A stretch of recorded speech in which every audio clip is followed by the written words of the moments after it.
distinguished guests and participants, good evening, though a bit late in the day.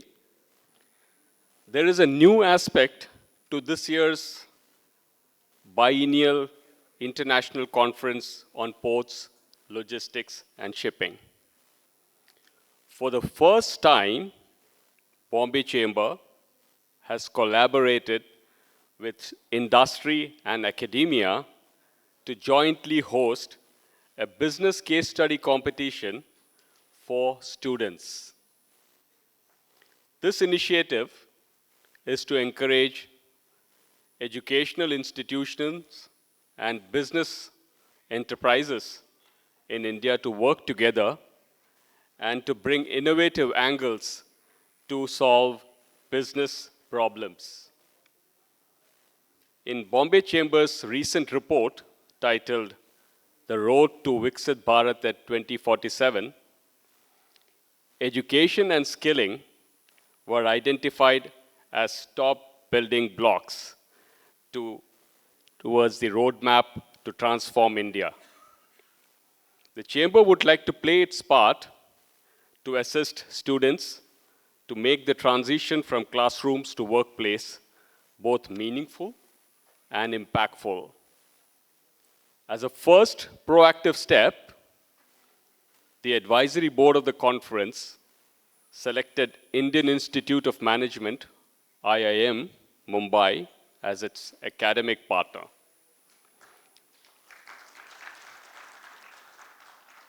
And GAC India as its competition partner to host the Hull Cleaning Challenge competition exclusively for the MBA students of IIM Mumbai. Why is hull cleaning a challenge after all? The hull of a ship plays a huge part in a ship's fuel consumption and speed. Regular cleaning of hull improves ship's performance, reduces fuel consumption, and lengthens the life of anti-foulant coatings. Remotely operated vehicles, also known as ROV, is used in several ports worldwide. It is an automated technology for underwater hull cleaning, which is efficient, cost-effective, and favorable from a sustainability perspective. The manual method, which is used in India, requires deployment of certified underwater divers, which is not only less efficient, but also poses risk to human life. This presents a strong case for the use of ROVs for underwater hull cleaning at ports in India. For this competition, the participating teams had to conduct research to find the possible reasons why ROVs are not currently used in India, address the concerns for obtaining statutory permissions, and present protocols and proposals that could be submitted to consider usage of ROVs for hull cleaning. 16 teams actively participated in this competition, out of which 6 made it to the finals. In the final round, each team had to make a detailed presentation to a jury, which comprised of our advisory board members and subject matter experts. And this was followed by a question and answer session with the jury. After an intense final round, the jury was impressed by the depth of knowledge gathered by many participants, their innovative thinking, and some even answered questions very, very confidently.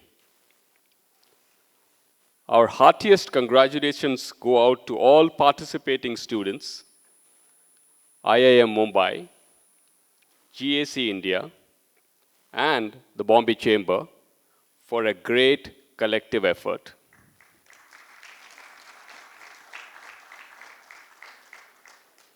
We wish all students glorious future careers and hope this competition has ignited spark for shipping and logistics sector as a good post-study career option.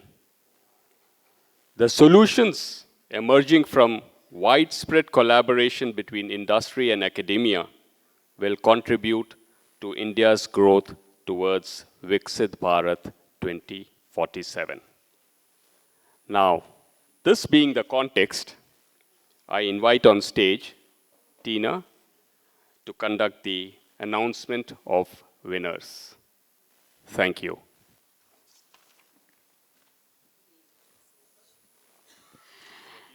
Thank you, Mr. Ramachandran. We'll first play an AV of the process, how the process was used for the competition. So, over to your screens. The Chamber wants to help students to make the journey from the classroom to workplace a meaningful and impactful one. The advisory board of the conference then selected IIM Mumbai as the academic partner and GAC India as the competition partner to host the Hull Cleaning Challenge competition exclusively for the MBA students of IIM Mumbai.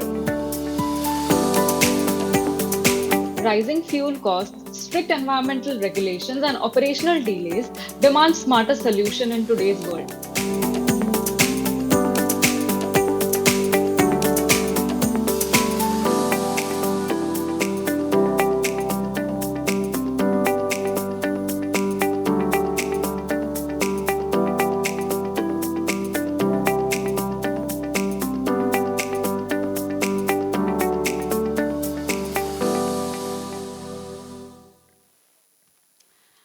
We will now have the winning team, COE 30, from members of the team.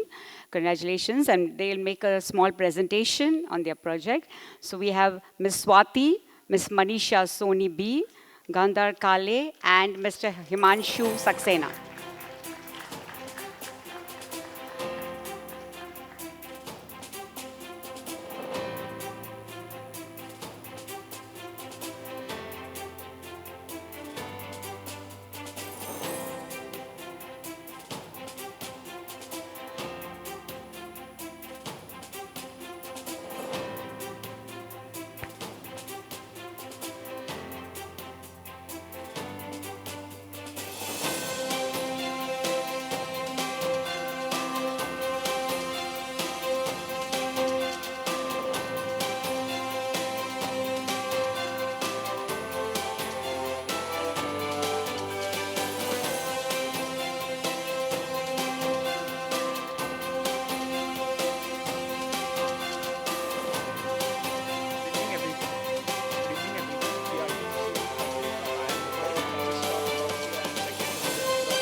Hello everyone. As we all know that the problem statement comprises of using ROVs for the hull cleaning of the shipping industry. So coming to the why is the requirement of hull cleaning. So that is basically because of the biofouling that happens on the ship's hull, which leads to increase in the fuel consumption as well as the increase in the CO2 emissions. And using ROVs, which are remotely operated vehicles, can be a very good solution to reducing these biofouling, which also leads to the reduction in the contamination of water as well as increasing environmental benefits for entire maritime industry. So when we were doing the benchmarking and the analysis of the ROVs, we looked at the major global ports for the analysis of the ROVs where they were implemented, and we identified several characteristics of the ROVs which can be implemented in India. And we broke down into 4 to 5 major categories, which are tethered, untethered, ROVs with autonomous capabilities, their depth rating, as well as their advanced sensor technology. We also mapped the environmental impacts that ROVs can have over the shipping industry.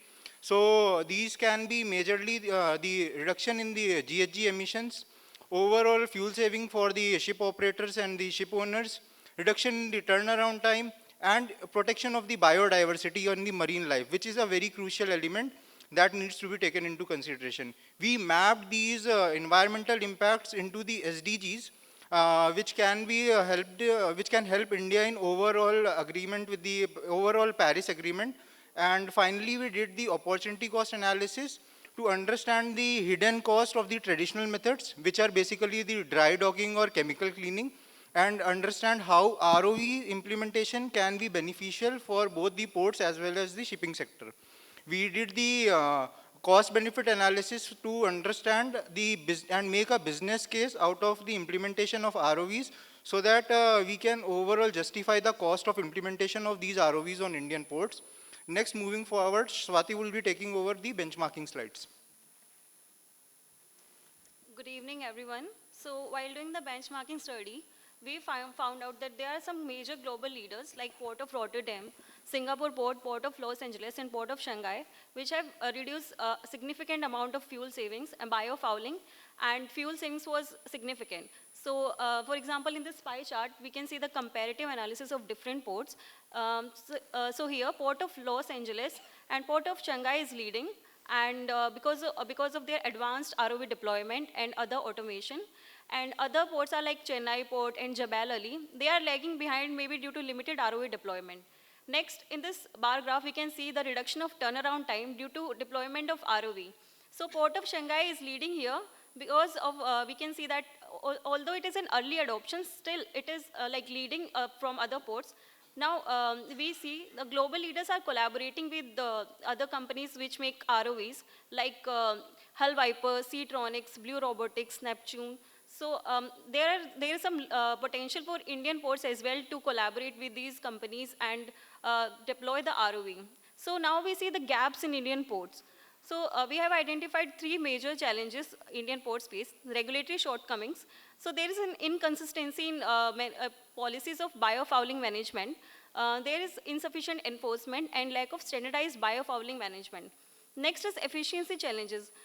Due to more enforcement of like divers, there is like limited automation, so longer cleaning duration and higher operational costs are there. Next, technological lag. There is heavy reliance on manual cleaning method and limited awareness and availability of advanced solution. Next, Manisha Soni is taking over for sustainability. Good evening. I am here to take over some of the slides. On the left side, we can see that we were able to align some of the ROV cleaning techniques with 8 SDGs that are mentioned over here. I would also like to mention some of the cases. In 2022, China deployed ROVs in the Yangtze River, which is the largest river, to detect any kind of industrial water pollution hotspots that are there, which led to the stricter enforcement of water regulations over there. And this is an alignment of SDG 6 and 14, which is about clean water and sanitation, and also life below water, respectfully. I would also like to mention that huge companies like Maersk also deploy ROV cleaning using ROVs regularly, which has led to a 10% decrease in the carbon dioxide emission by the vessels. This is an alignment with SDG 7 and 13, which is about affordable and clean energy and climate action, respectfully. AI-powered ROVs have also been used in the Norwegian continental shelf to automate hull cleaning, ensuring predictive maintenance and reducing any kind of ship downtime, which aligns with SDG 9, which is about industry, innovation, and infrastructure. On the right side, we have made a comparison of the benefits of ROV with other alternative solutions like anti-fouling coatings, dry docking, chemical cleaning, and also underwater manned missions. If I have to talk about the anti-fouling coatings, they cause environmental impacts because they emit toxic biocides like tributyltin, copper compounds into the marine ecosystem. If I have to talk about dry docking, they increase the sustainable cost because they have expensive waste management system, and there is a significant resource usage also. In chemical cleaning, it causes carbon footprint because it is a very energy intensive process. Talking about the manned underwater missions, they have to take place frequently because any kind of mission that takes place is just very temporary, meaning to say they cause temporary cleaning of the hull. And this is not effective when compared to an ROV. Here,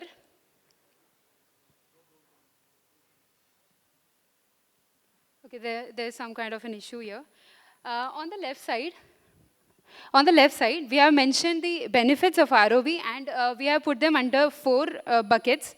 That is pollution control, eco-friendly, marine preservation, and also resource saving. Let me talk some numbers over here.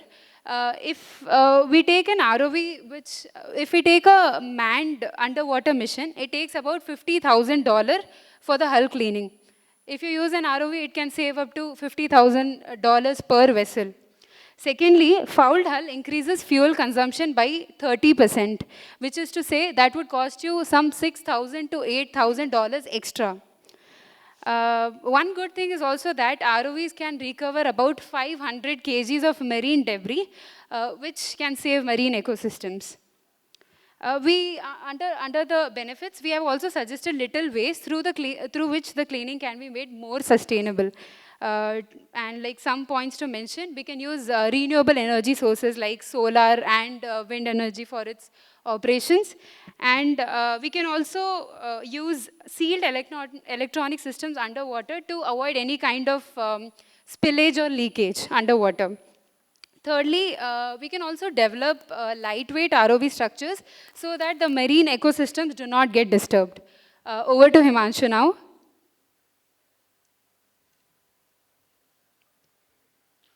So next, I would be talking about the different ROVs that have been implemented at various ports across the globe and the characteristics that would be suitable for us when we are deploying ROVs at our ports. So one of the major characteristics is tethered versus untethered ROV systems. So the major difference is the use of cables for the reliable transfer of data as well as power in a tethered system. These ROVs usually cost less compared to untethered system as they are battery operated. So our recommendation would be to use a tethered system as that would have a lesser cost impact on our when we are implementing at the initial phase. Apart from that, they also help in the instantaneous capture of the biofouling waste, which is very necessary when we are implementing ROVs for underwater cleaning as per IMO regulations 2023 for the cleaning of the bio waste. And now coming to the autonomous capabilities, these have a higher cost impact, but in the long run, they can help us in reducing the overall manpower uses. So using autonomous capabilities depends on how much we are looking forward to invest when we are going for an ROV adoption. Now the third characteristic for the ROVs would be the depth rating. Looking at the depth rating, obviously, if we want to implement ROVs, ROV with a higher depth rating would be more feasible as that would be able to service a large variety of ships with different shapes and sizes. And hence, higher depth rating is obviously beneficial for overall operational efficiency of the ROVs. Now coming to the last final point, which would be the sonar and imaging technology. These are the characteristics that can be add on to the ROVs.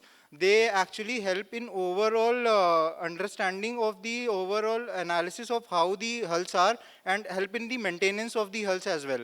So these would be an additional value that we could provide to the ship operators and ship fleets when we are conducting the bio cleaning, and that would be an additional benefit for the shipping fleets. So our recommendation for overall implementation in the for Indian ports would be using a tethered ROV with a high depth rating and having additional capabilities like sonar and imaging technology. Next, Swati would be taking over to explain the feasibility study.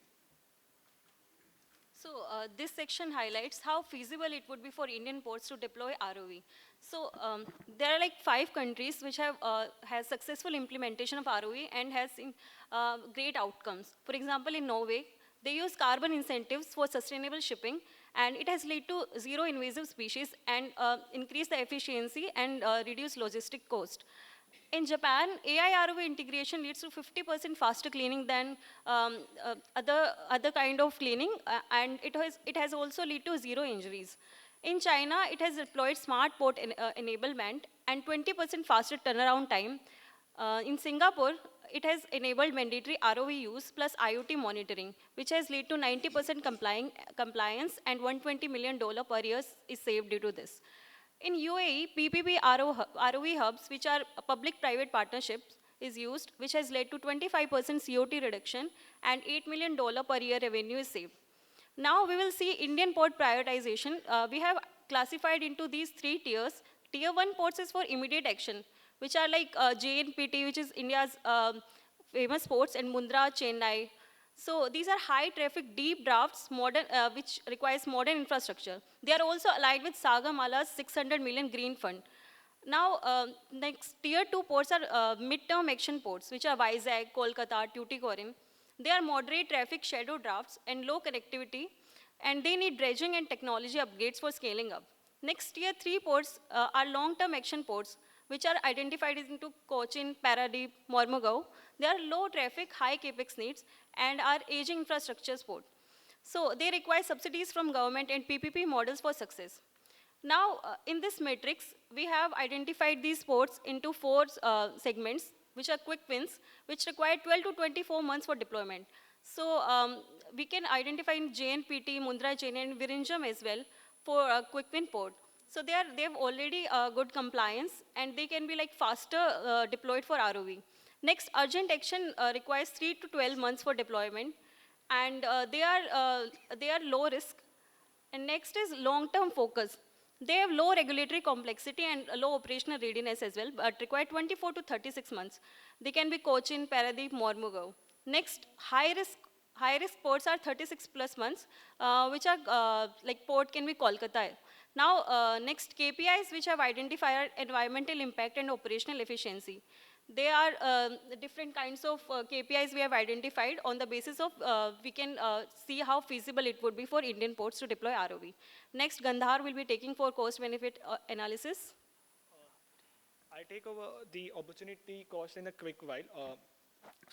We have divided into three parts. So the first part is the hidden cost. Second is the cost benefits foregone by if you're delaying the ROV, and third is the social and status cost. The most important part is the Singapore case study. Singapore did a research on that. So why they were biofouling was increasing the fuel consumption of ships by 8 to 15%, and the invasive species were getting affected by marine biodiversity in the busiest shipping port. So what they did a 7-year implementation plan from 2018 to 2017. They run a pilot model across the one terminal of Port of Singapore, where they run for 50 ships. Followed by 2021, they did AI using enablement, developing predictive analysis for biofouling, and from 2023 they use a full time across all the terminals of Port of Singapore. So that enables 90% compliance, which lead to like rank 2 in the World Bank container port performance and position as a model for maritime package. So this covers the opportunity, and this is the cost benefit analysis which we did. So the total capex cost was coming around like $11 million. 5 years benefits, rough and take, if we take the fuel cost as 15% is coming around 425 million.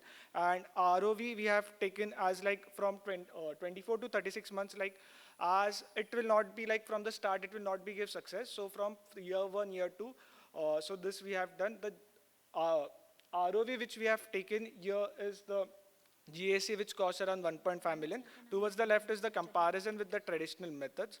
So that's it. Thank you for giving us this opportunity to present. Thank you. Congratulations to the Biennial team.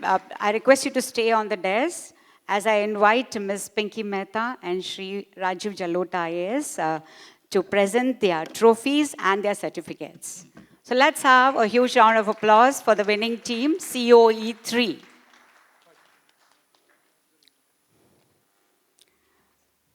Ms. Swati. Yeah, Mr. Ravi Ramachandran also, please.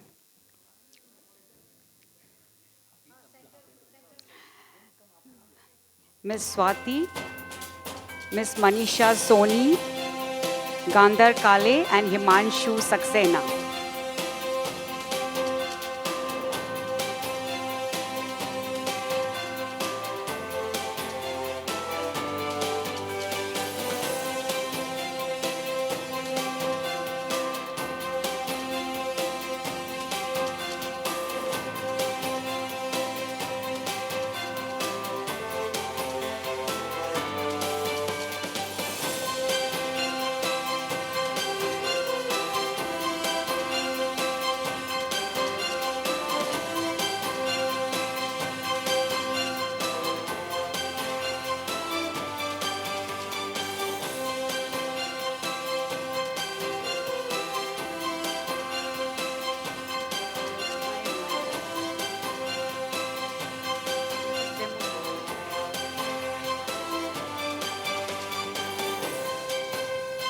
Congratulations once again. We will now have the first runner-up team, Team Voyagers. We would like request them to please come up on the dais. Mohammad Farhan, Junaid Raja, Deval Kishore Diori, and Anubhav Kundu. I request Ms. Mehta, Mr. Ramachandran, and Sri Jalota to remain on the dais. As our first runner-up team comes up, Team Voyagers. Yeah, Mohammad Farhan, please go. Junaid Raja, Deval Kishore Diori, and Anubhav Kundu. Can we have a round of applause for them? Yeah, that's great to have such teams.